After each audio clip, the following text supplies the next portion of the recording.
The Grand Canyon is defined by its sheer visual scale, with millions of visitors taking in the vast open valleys each year.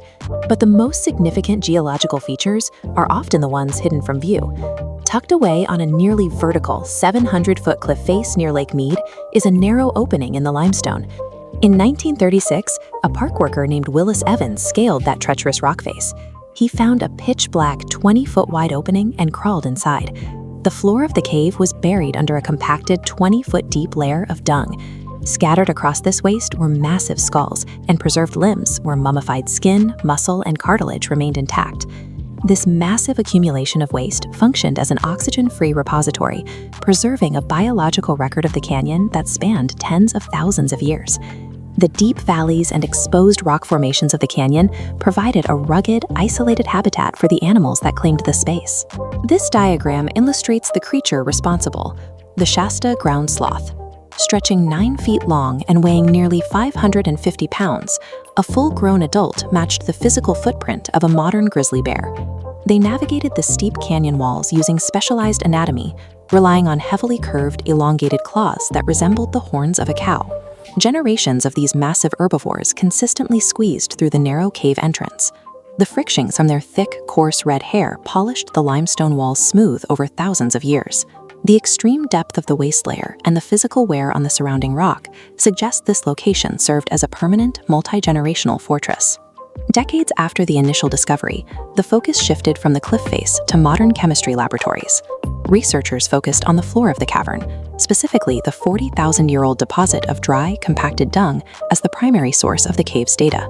As this animation demonstrates, scientists can extract intact microscopic genetic material directly from a cross-section of fossilized waste.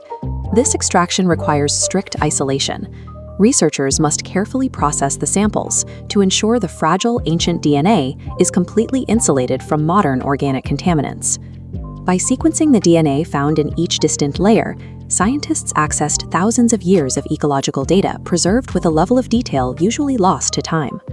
By analyzing the genetic material, biologists assembled a precise daily menu of what these giant herbivores consumed.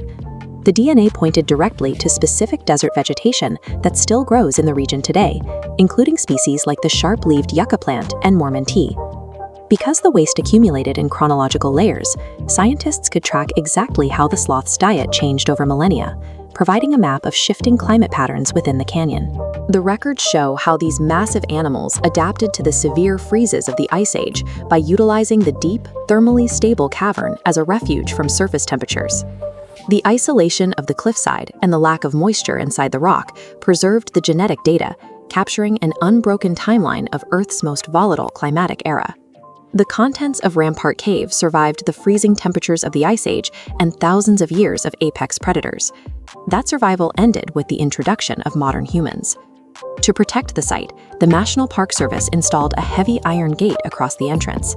In July of 1976, vandals broke through the lock.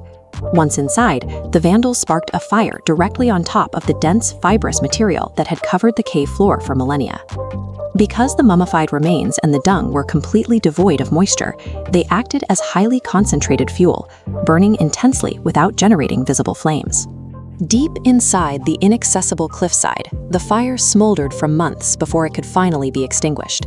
The fire permanently erased a biological record of the ancient world, destroying thousands of years of ecological data in an event comparable to the loss of a major historical library. By the time the embers finally cooled, 70% of the biological material inside the cavern had been reduced to ash. Today, Rampart Cave remains permanently sealed, a charred, inaccessible tomb for the Shasta Ground Sloth. Yet, the Grand Canyon encompasses over 1 million acres of rugged terrain, much of which features near-vertical drops and deep fissures that remain unexplored.